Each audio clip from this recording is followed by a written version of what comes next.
हे मारा कंवर कलारा ठोड़ सुरारा थे छत्रपति।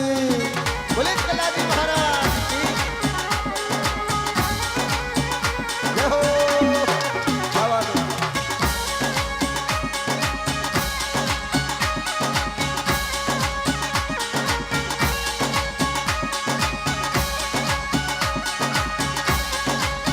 हे मारा कंवर कलारा ठोड़ सुरारा थे छत्रपति। मारा कबरी कलारा ठोड़ सुरारे रखे छत्रपति। थे तो रणबंकारा ठोड़ वीरा में हो गया अमर गति। तो रणबंकारा ठोड़ सुरारे रखे छत्रपति। सर, मैं डॉक्टर अहमद जोशी, काली कल्याण शक्तिपीठ सेक्टर 14 उदयपुर का कल्याण सेवक हूँ। और मंदिर का जो जीर्णोद्धार अभी चल रहा है और इसी के उपलक्ष्य में हर साल एक पाठ उत्सव मंदिर परिसर में बनाया जाता है। तो इस साल 5 दिसंबर को ये पाठ उत्सव मनाया जाएगा, जिसमें कोलकाता से श्रीमान संजय जी मित्तल और बाड़मेर से छोटू सिंह रावणा एवं जगदीश वैष्णव अपनी प्रस्तुतियाँ देंगे। यह पाठ उत्सव खाटू श्याम जी एवं कल्ला जी महाराज के नाम रखी गई है। सर, अभी भी कुछ लोग ऐसे हैं जो काली शक्तिपीठ जो धाम है आपका, इसके इतिहास से अवगत नहीं है। आज हम चाहते हैं कि हमारे चैनल के माध्यम से आप लोगों को कुछ इतिहास के बारे में अवगत कराएं।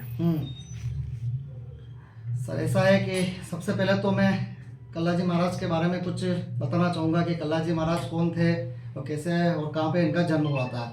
सर्वप्रथम तो कल्ला जी महाराज को जन्म हुआ था वो मेड़ता सिटी में हुआ था। और इनके पिताजी का नाम था अचल सिंह जी और माताजी का नाम था श्वेत कंवर जी। और इनकी जो बुआ जी थी वो थी मीराबाई। ये बचपन से ही जो हथियार और इसमें निपुण थे। तो इनको चित्तौड़ में चित्तौड़ जो किला था उसकी सेना में इनको वहाँ पे पद मिल गया था। और इनके जो तौजी है, आम भाषा में इनको काका सा कहा जाता है, जयमल जी राठौड़, वो इनके तौजी थे। तो चित्तौड़ पे जब अकबर ने हमला किया था तो ये रनेला गए हुए थे शादी के लिए। तो इन्होंने वहाँ पे तोरण मारा था और तोरण मारते चित्तौड़ से परवाना आ गया था कि चित्तौड़ पर हमला कर दिया। तो रनेला में इन्होंने अपनी जो अर्धांगिनी थी कृष्णा सती माता जी, उनको ये वचन दे के आए थे कि चाहे जो भी कंडीशन होगी मैं इस वचन के खातिर वापस तेरे से मिलने आऊँगा मैं।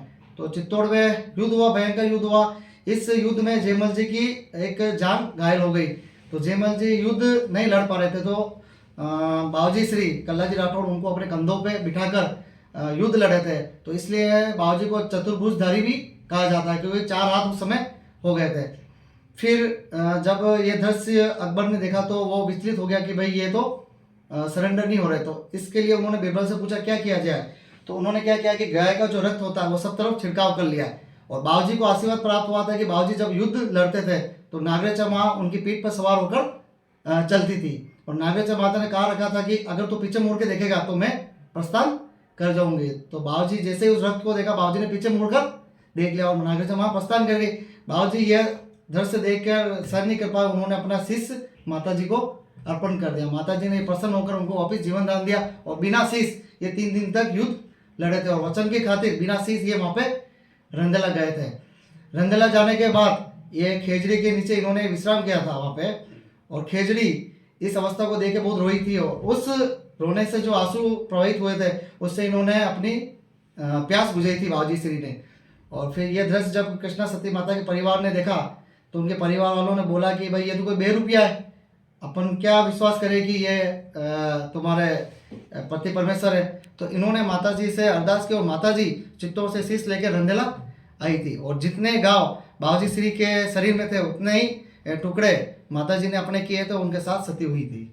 तो ये तो शॉर्टकट बहुत था, इतिहास बहुत बड़ा है। बाबूजी के लिए जितना बोले उतना कम है। और यहाँ का इतिहास 14 का ये बोले कि मैं तो पैसे से ऐसे फिजियोथेरेपिस्ट था, ऑर्थोपेडिक में मैंने पीजी कर रखी सिंगानिया यूनिवर्सिटी से।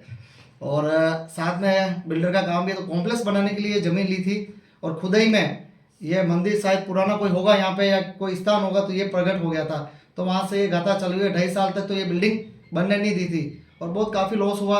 और फिर बहुत कॉल आए कि कैसे क्या है, फिर यहाँ से इनका पर्चा हुआ और फिर यहाँ से इनकी पूरी जर्नी चालू हुई है। हो गया अमर गति मारा रणी बंकारा थोड़ वीरा में हो गया अमर गति